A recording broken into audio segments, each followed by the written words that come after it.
Kokoh. Ya gimana sekarang Onyo sekarang? Onyo sekarang mulai sangat respect nih kok. Ah ini yang bikin baju. Oke. Ini bikin baju. Oke. Buat konser gimana? Ini yoi. Gimana? Apa? Gimana bajunya? Oh iya, saya ada 3 baju yang saya buat khusus untuk Onyo. Iya. Bahkan saya bikinin satu logo spesial untuk Onyo di tahun 2021. Jadi ini merupakan awal atau langkah awal menuju ke 2021. Yes, ini desainernya ya kan? Ya. Dan ini gratis. Makasih ya. Terima kasih. Oke.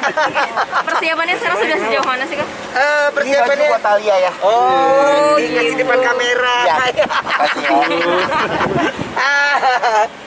Ya. Ya, apa persiapannya udah 85%, sekarang udah lagi bertambah lagi latihan fisik karena ya itu karena ada 4 atau 5 segmen, setiap itu beda-beda konsepnya gitu. Jadi itu yang paling susahnya buat kita sih. Oke. Kok biasanya kan kalau Onyo tuh kalau mau konser ada puasa bicara dan segala macam. Mungkin untuk treatment kali ini juga seperti itu kok? Ya, dia puasa bicaranya udah, tapi hari ini dia lebih banyak jadi bicaranya hanya pada saat les vokal aja. Selebihnya main sama adiknya ngomongnya kecil. Ini semuanya saya bukan dia live. Terus yang kedua banyak waktu untuk latihan dance-nya gitu. Karena kan ada beberapa kadang-kadang kan ya gitu mbak, tiba-tiba ada lagu-lagu yang harus menjadi tambahan gitu. Akhirnya tapi mesti pakai koreo dan kan nggak gampang gitu. Dan Onyo kan bukan dancer profesional dan dia masih pemula, jadi saya pun harus kasih dia waktu untuk. Wah, badan Onyo terlihat six pack. Itu salah satu apa namanya untuk persiapan konser juga nggak sih? Enggak.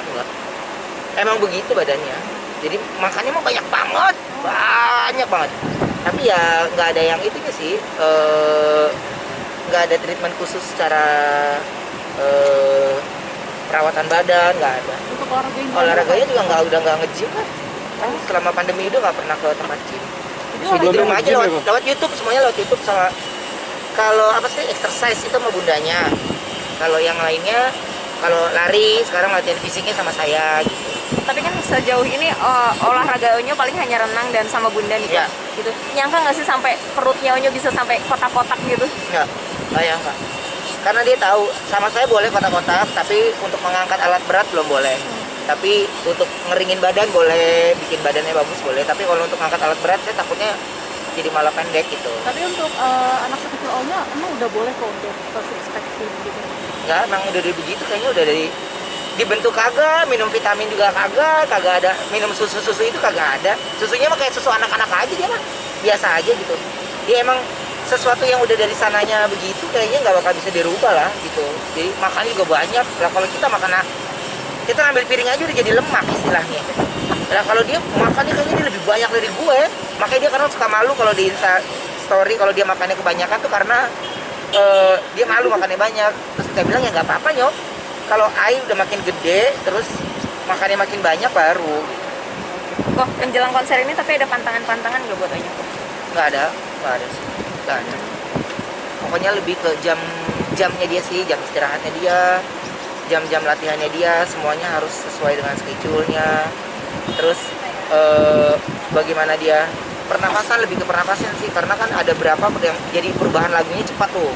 Perubahan lagunya atau komersial breaknya beberapa menit, jadi di situ durasi dia ganti baju gitu. Kemarin kan kita habis tes make up, tes rambut semuanya gitu. Oke, konser sebentar lagi dan launching lagu juga sebentar lagi. Ya, dia seneng lah. Jadi penutup tahun Onyo pasti punya karya gitu. Dan kalau saya udah nggak mikirin yang konsernya, tinggal deg-degan doang, tapi lagi mikirin konsep berikutnya apa yang mau dilakukan lagi gitu. Oke. Ya. Lebih keras dari yang kemarin berarti kok latihannya? Konser yang pertama? Oh iya, ini lebih lagi. Tapi ngelihat hasilnya aja saya selalu netesin air mata gitu ngelihatnya. Ya dulu dia anak yang pendiam, anak yang malu-malu gitu ya, tapi tiba-tiba dia mau melakukan perubahan itu dan dia suka ditantang oleh saya gitu. Ada beberapa lagu yang dia menyatakan nyerah sebenarnya, tapi saya bilang, "Nyo, you bisa Nyo." Jadi dia itu butuh orang yang ngebisikin dia untuk kasih tahu, ya lu bisa. Itu yang saya bilang. Kalau di sekelilingnya dia udah kayaknya lu nggak bisa deh, kayaknya lu nggak bisa deh, kayaknya lu nggak bisa, ya pasti dia nggak akan bisa. Tapi kalau dari saya mau Wenda masih tahu bisa gitu. Nyanyi secara live dengan koreo itu kan dia makingnya juga dia harus normal, dia harus ini, itu yang agak sulit sebenarnya. Tapi JR udah langsung menggunakan mic, semua udah menggunakan mic, jadi dia biar terbiasa. Kok sedikit lagi kok soal disebut-sebut sebagai Iya. sultan nih sama masyarakat, mungkin gimana kok? Kagak pantas lah. Kenapa kok? Udah nggak pantas. Orang baju aja masih sponsor. Kagak pantas kalau itu baru gitu ya. Tapi kan banyak banget nih kok, banyak banget artis-artis yang disebut sebagai sultan-sultan wilayahnya Itu kan masing-masing. bercandaan lah gitu, bukan yang gitu. Kalau cuma bercandaan kan nggak apa-apa lah gitu, seru-seruan. Antar teman kan kita bercandaan kayak begitu. Cuman ya ibarat artinya buat saya itu kan dibalikin ke individunya. Kalau saya sih ya, nggak gitu, nggak suka yang oh lu gini, aduh karena nggak imbang sama omongan perkataannya gitu sama yang apa yang saya jalanin gitu. Oke, Ya, siap lagi. gitu. Kok soal Kenta kok. Kenta Soal kenapa katanya lagi? kan ini kan dia selama pandemi kan nggak ada job nih. Heeh. Katanya makan sampai tidur di rumah numpang sama Koben tuh gimana tanggapannya? Enggak, dia udah di apartemen kok. Kemarin memang iya. Ya di era pandemi itu kan kemarin kan beberapa program TV juga banyak yang nggak ada. Terus banyak perusahaan akhirnya pengurangan karyawan, banyak ini gitu. Ya akhirnya saya bilang udah kan lu nggak usah mikirin hidup lah, udah lu tinggal sama gua dulu. Lu makan tinggal ngambil, semua juga tinggal ngambil, jadi nggak usah dipikirin. Tapi memang jobnya sepi banget emang kalau dia. Iya memang nggak ada sama sekali, karena programnya nggak ada yang jalan. Tapi akhirnya Koben Tapi- sendiri yang menyediakan.